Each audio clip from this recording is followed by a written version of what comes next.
Buenas tardes, señores.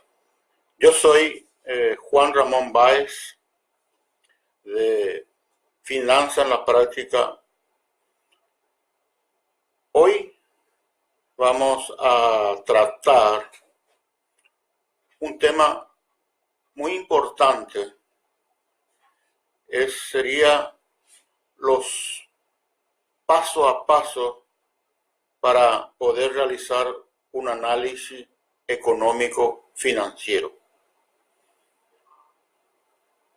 Antes de iniciar, me gustaría que la gente compartan este live a sus compañeros, colegas, y de ser posible colocar un me gusta a la página de tal forma que mañana puedan recibir invitaciones similares a esta para ir asistiendo, ¿verdad?, a una presentación sobre un tema de interés. Mientras sigan llegando la gente, voy a comentar que nosotros estamos teniendo una página web por el nombre de finanzaenlapráctica.com, donde estamos compartiendo numerosos artículos relacionados a las finanzas de las pequeñas y medias empresas. Es una invitación a visitar esa página web de tal forma a ir verificando, ¿verdad?, los principales temas relacionados a las finanzas en las pymes. Bueno, ahora entonces comenzamos con nuestro tema. Hoy vamos a revisar de nuevo algunos puntos que vimos ya en el live de la semana pasada. O sea, vamos a verificar primeramente lo que son los estados financieros. Principalmente el balance general y el estado de resultado, para después pasar al siguiente tema, que sería qué obtenemos al realizar el análisis del balance general, la misma cosa que obtenemos, qué información buscamos al hacer el análisis de los del estado de resultado, para finalmente pasar a detallar los pasos a seguir para hacer un análisis económico financiero. Bueno, comenzamos de nuevo entonces mirando para facilitar un cartelito, ¿verdad?, relacionado al balance general.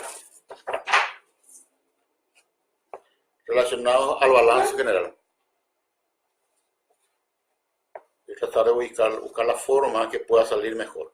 Bueno, aquí podemos ver la estructura de un balance general. Como sabemos, el balance general normalmente se elabora en una determinada fecha, o sea, se hace una especie de una fotografía de ese momento donde detallamos por un lado el activo y por otro lado el pasivo. Cuando hablamos de activo, entonces nosotros nos referimos a los bienes y derechos que una empresa posee. Y esos bienes y derechos las clasificamos en activos corrientes. Aquí con mi dedito estoy marcando, ¿verdad?, lo que es un activo corriente y el activo fijo. Cuando hablamos de activos corrientes, estamos refiriéndonos a bienes y derechos que se van a convertir en dinero durante el ejercicio siguiente. Aquí, por ejemplo,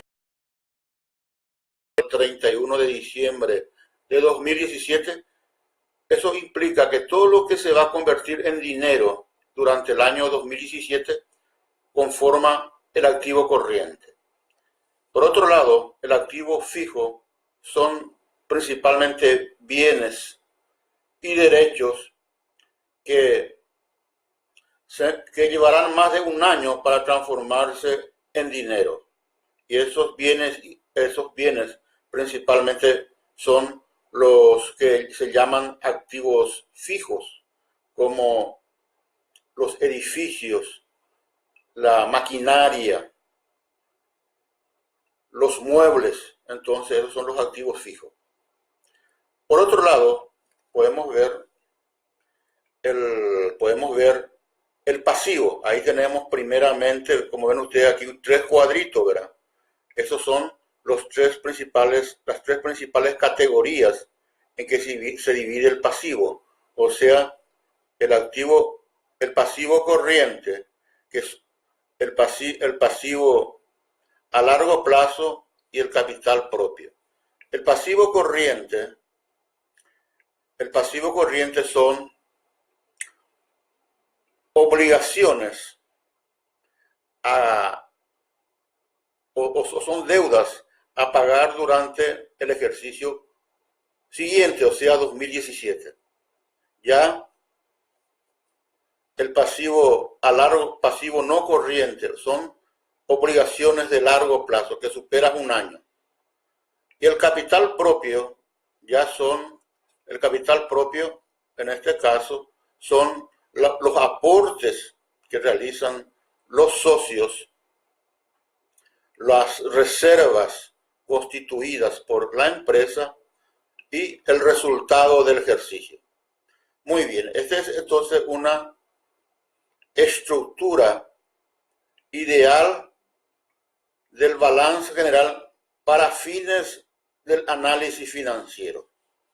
Ahora, ¿qué tipo de información podemos obtener haciendo un análisis del balance? Primeramente, podemos tener información sobre la liquidez de la empresa. En este caso, confrontando el activo corriente con el pasivo corriente. Ahí podemos tener una información muy importante de la liquidez de la empresa, o sea, cuánto de activo corriente tengo para hacer frente a mi pasivo corriente. Otra información muy importante sería el endeudamiento de la empresa. En este caso, la suma del pasivo circulante más el pasivo no circulante. Y cómo este endeudamiento está financiando, a mi total de activos, que vemos acá, que es el activo corriente y el activo fijo. Entonces, esto sería entonces el endeudamiento de la empresa. Mirando este gráfico y partiendo la base de que en este caso, el pasivo como un todo representa 100%, las deudas aproximadamente el 40% está financiando al activo fijo. Muy bien. Y otra información muy importante también que se puede obtener analizando el balance general, y ahí ya ver la liquidez, en este caso individual, de cada componente del activo corriente. Por ejemplo, sabemos que las cuentas a cobrar, en principio, son los que se van a recibir en el año 2017. En este caso, este es un activo corriente. Tenemos que ver en realidad en cuántos días vamos a recibir, en cuántos días va a llevar para cobrar a los clientes. También tenemos el inventario, que aún falta vender, ¿verdad? Entonces tenemos que vender primeramente y después cobrar a los clientes. Y esto también se puede obtener la liquidez de las mercaderías, o sea, en cuánto tiempo mi mercadería se puede transformar en dinero.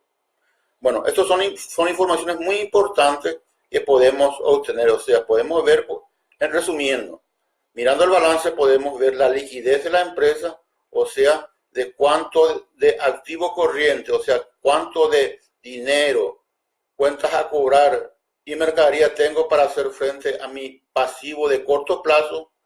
Puedo también obtener información sobre el grado de endeudamiento de la empresa. También puedo tener información sobre la liquidez individual de cada uno de los componentes del activo corriente. También puedo mirar a ver aquí el grado de capitalización de la empresa. Aquí podemos ver en el lado del pasivo que el capital propio aproximadamente está representando el 60% del total de pasivo, o sea, 40% representan las deudas en sí o deudas con terceros y el 60% capital propio. Bueno, estas son las informaciones que podemos obtener entonces en términos de análisis del balance general. Muy bien. Por otro lado,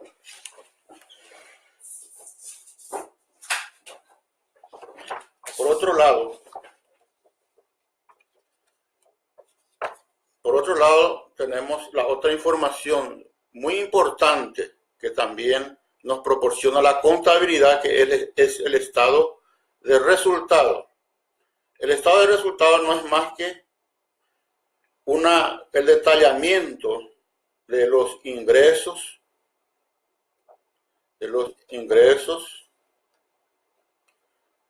los costos, los gastos fijos, los intereses y el impuesto.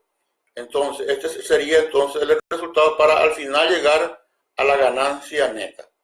En este caso, vemos que el ingreso por venta es de 100 unidades monetarias, de los cuales podemos notar que 60% viene a ser costo de las mercaderías vendidas, 20% son gastos fijos, intereses 5% e impuestos 2%, sobrando en este caso 13%.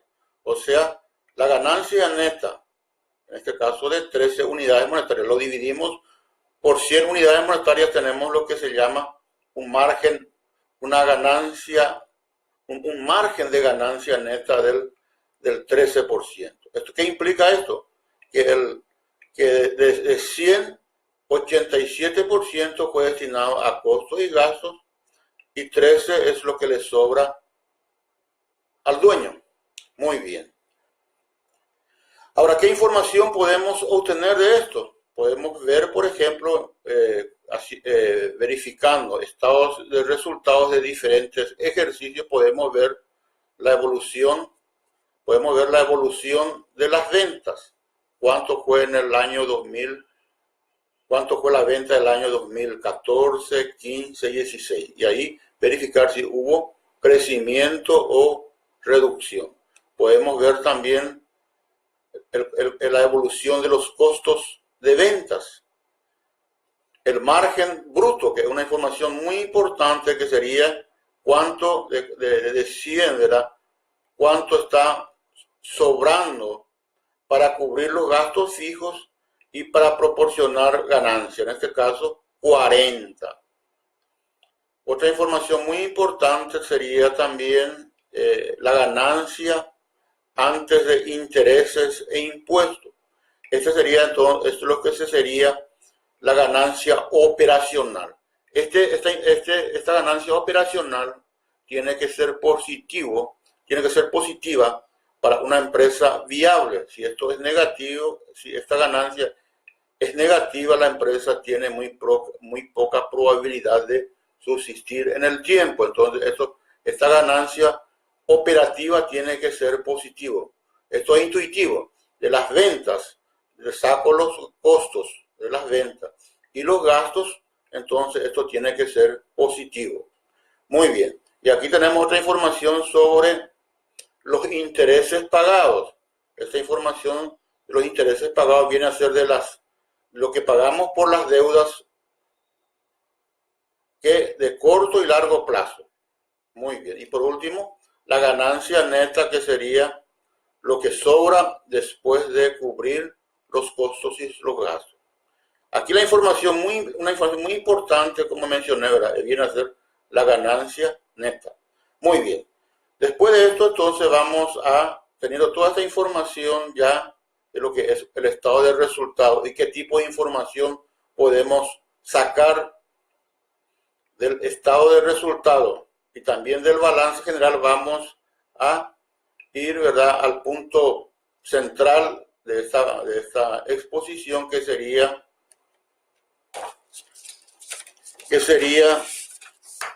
paso a paso para realizar el análisis económico financiero. Esto es muy importante, que uno tenga una metodología de análisis, ¿verdad? De tal forma a aplicar eso, ¿verdad?, esa metodología, y poder obtener las informaciones necesarias sobre esos estados financieros. Muy bien, entonces, el primer paso para hacer el análisis económico financiero es preparar los estados financieros. ¿Qué implica preparar los estados financieros? Como le mencioné, el balance, en primer lugar, lo dividimos en categorías. Del lado del activo, entonces, tenemos el activo corriente y el activo fijo. Del lado del pasivo tenemos el pasivo corriente, el pasivo no corriente y el capital propio. Este es el primer paso, ¿verdad? Entonces, ordenar el balance para facilitar el análisis.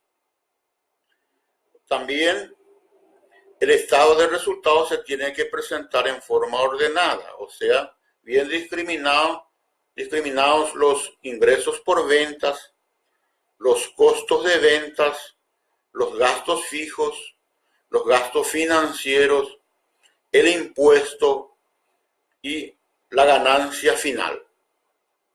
Entonces, esto sería ordenar los estados financieros. Este es el primer paso. Esto actualmente ya se facilita bastante por el hecho de que las empresas ya están obligadas a presentar, para fines de impuesto a la renta, los balances ordenados de esta forma. Entonces, y en 2 ejercicios, un año comparado con el año anterior. Y eso ya es una exigencia por parte de Hacienda. Entonces ya se tiene esta información. El siguiente paso es hacer el análisis vertical del balance. O sea, unificar el tamaño del balance. ¿Qué implica eso? Transformar el balance en porcentaje. Esto es lo que vimos. El resultado final es lo que vimos aquí cuando miramos, ¿verdad?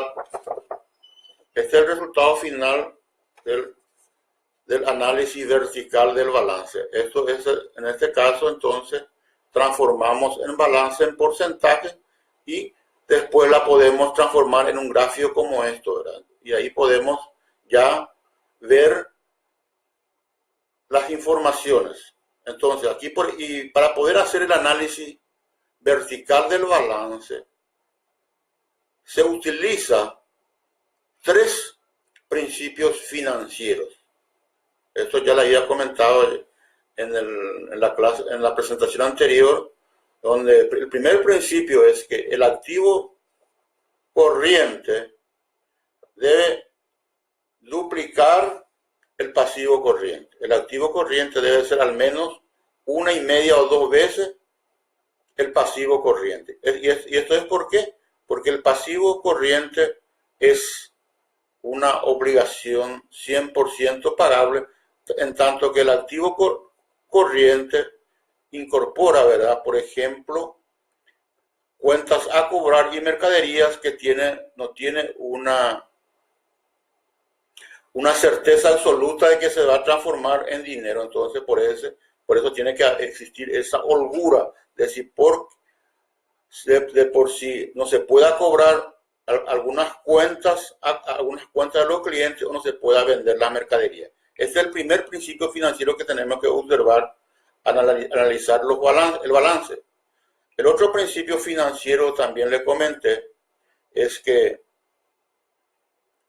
el capital, en este caso el capital propio, tendría que ser al menos entre 40 y 60% del total de pasivo, de 40 a 60%.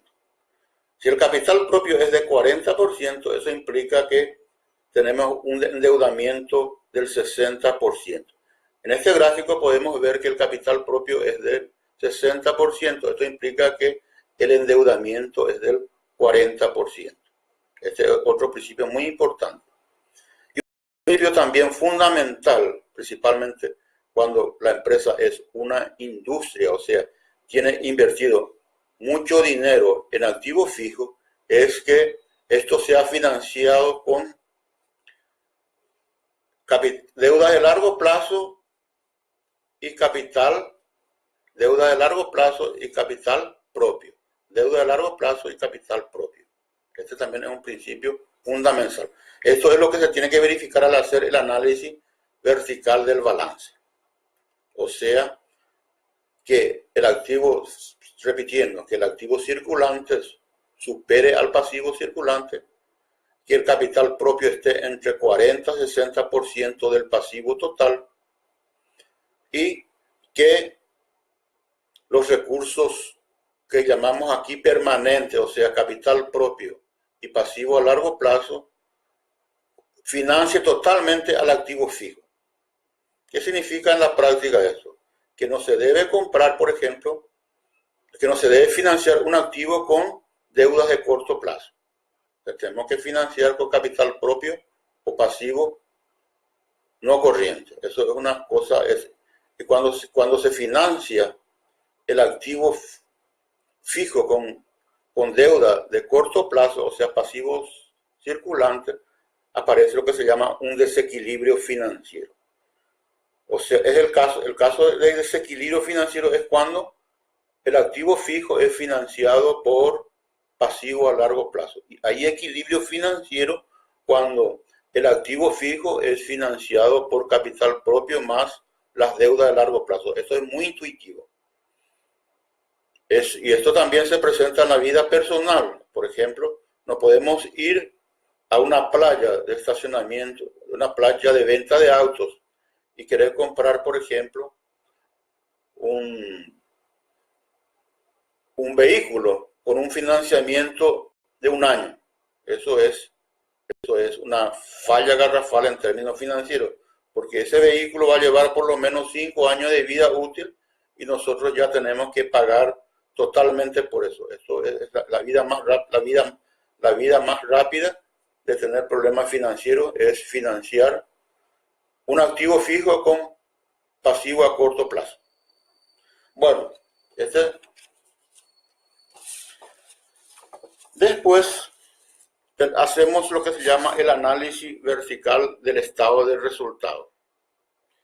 Vimos en el cartel, ¿verdad?, que el estado de resultado estaba conformado por ingresos por ventas, el costo de las mercaderías vendidas, los gastos y por último la ganancia neta. Cuando hacemos el análisis vertical del estado de resultado, la información más importante viene a ser el margen de ganancia. Este margen de ganancia implica cuánto me sobró de mis ventas.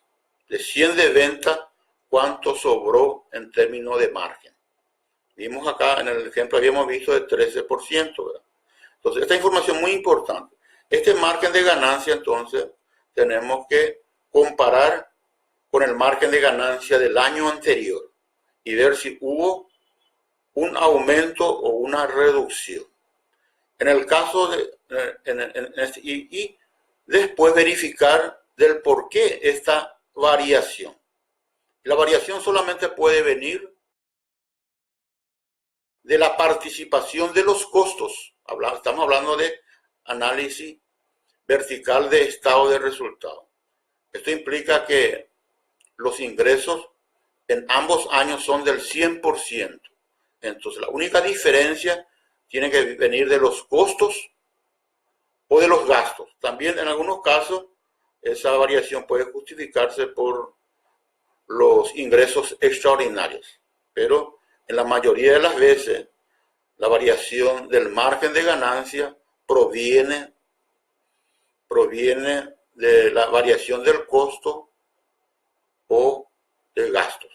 Ahora, ¿cuál sería un error fatal en términos de análisis de estado de resultados? Un error fatal es querer justificar la variación del margen de ganancia por la variación de las ventas. Porque cuando hacemos análisis vertical, las ventas es del 100%. Entonces, este es un error fatal que se puede cometer, querer justificar la variación del margen por una variación de las ventas. Muy bien. Bueno, una vez aplicado, ¿verdad?, los tres principios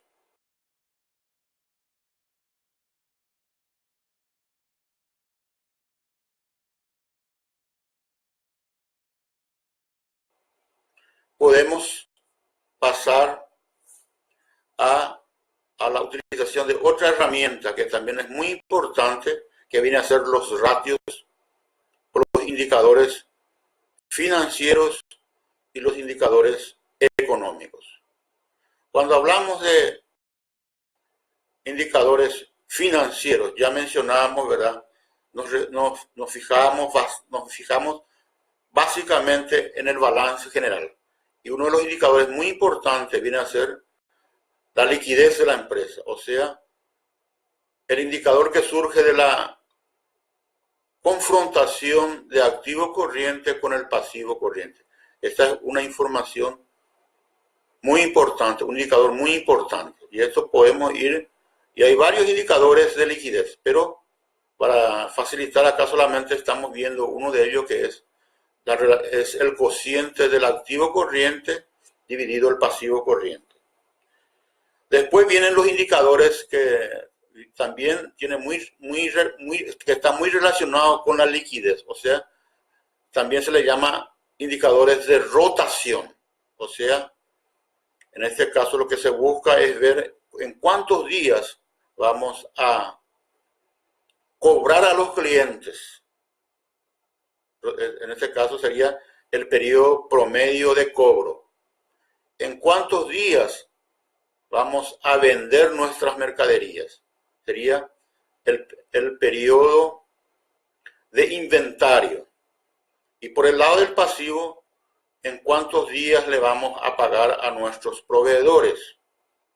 Entonces, tenemos ahí los indicadores de rotación. Entonces, en primer lugar tenemos los indicadores de liquidez, después tenemos los indicadores de rotación y por último tenemos los indicadores de endeudamiento, que obtenemos confrontando la deuda total con el pasivo total.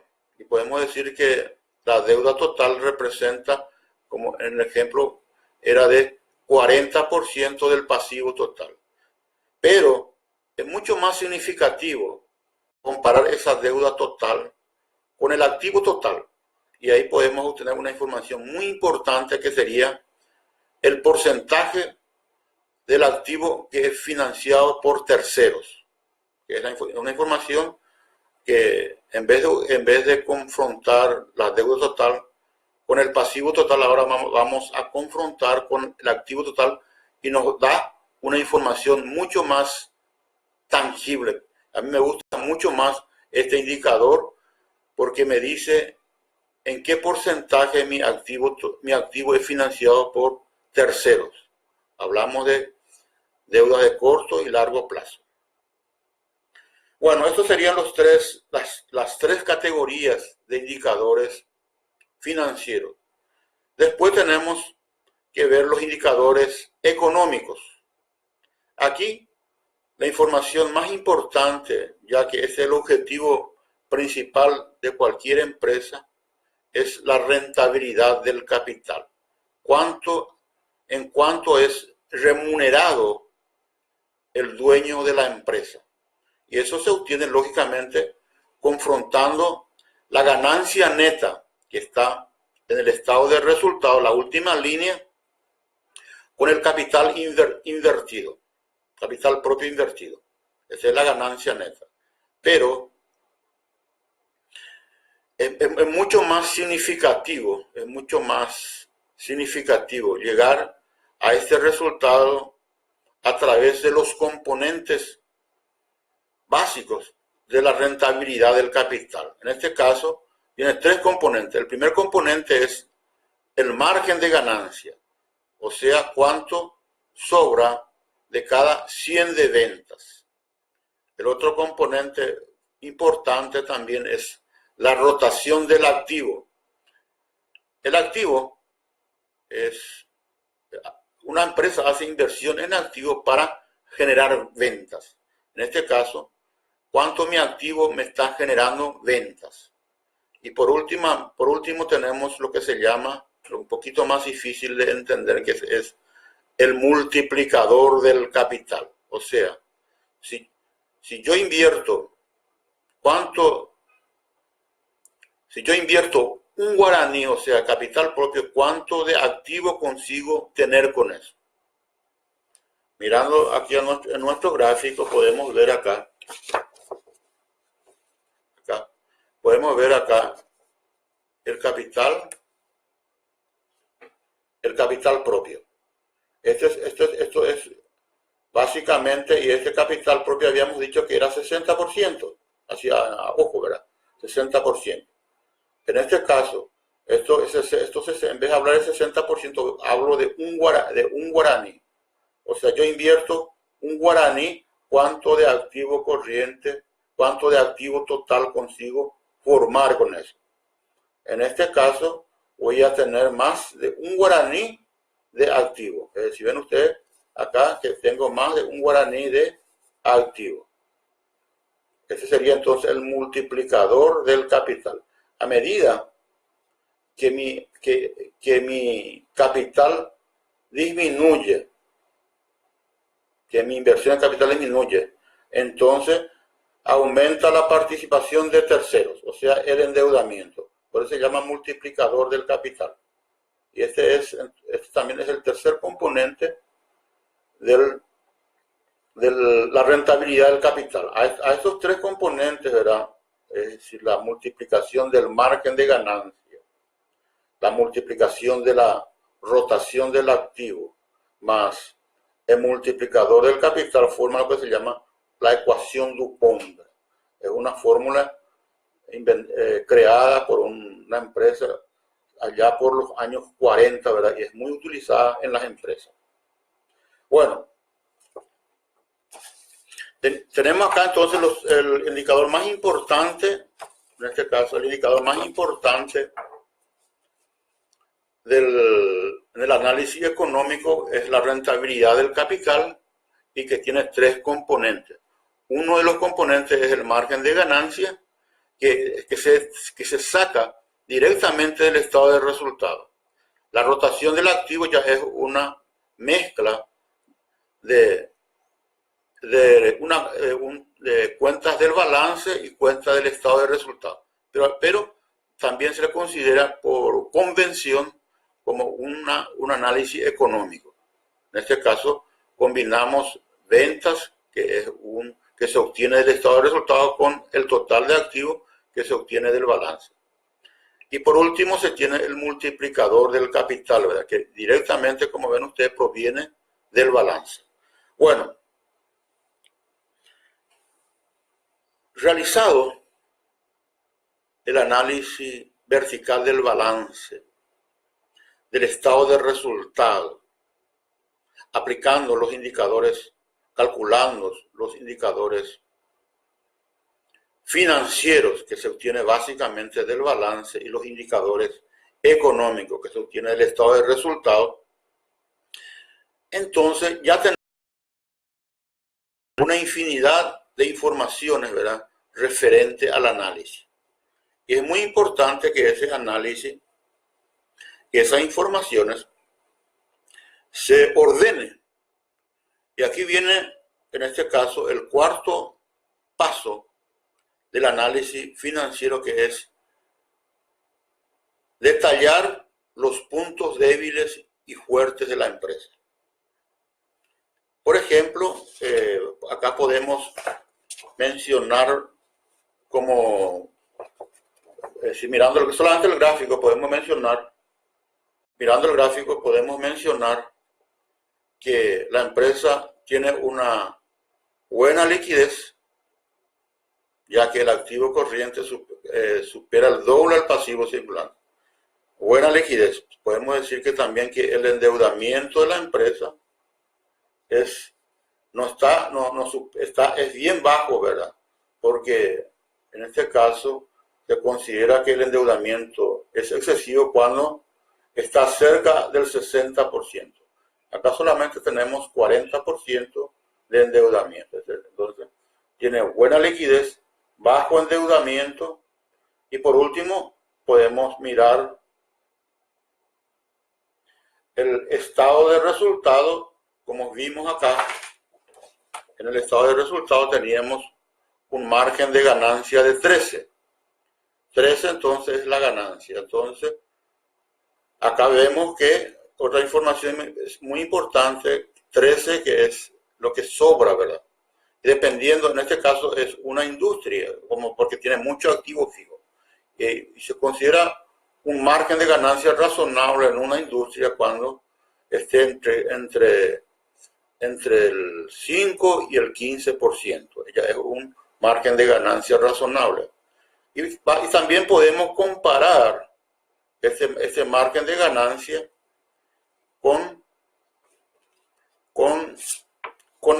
el capital. En este caso tenemos 13 de ganancia dividido 60 de capital propio. Vamos a obtener la rentabilidad del capital. No sé cuánto es, pero está en torno a 13 sobre 60, es decir, en torno a, es decir, más del 25%, ¿verdad?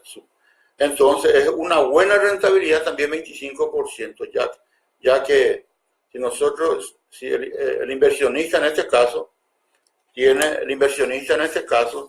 está ganando 25% al año. ¿Cuál es otra alternativa de inversión que tiene? Por ejemplo, si compra bonos, el máximo de rentabilidad va a ser 16%. Si lleva su dinero a un banco, a lo mejor consigue 6 a 8%. Una financiera tal vez le pague un poquito más, hasta el 10%. Entonces, 25% comparado con lo que se llama inversiones alternativas es muy superior. O, diciendo de otra forma, ¿verdad?, el costo de oportunidad de este inversionista, el costo máximo es 16%. Es lo que él deja de ganar por no invertir en bonos. Sin embargo, obtiene 25%. Entonces, esos son los puntos débiles, ¿verdad? En este caso, aquí podemos decir que en vez de ser un punto débil también, esta empresa es una empresa de maravilla, ¿verdad? Tiene una rentabilidad muy superior al costo de oportunidad. Y también su margen de ganancia está dentro del rango aceptable para una industria. Y prácticamente todo lo que estamos viendo aquí son puntos fuertes. Y ahora pasamos al último punto, ¿verdad?, en términos de pasos para hacer el análisis, que viene a ser las conclusiones y recomendaciones. ¿Qué podemos concluir aquí?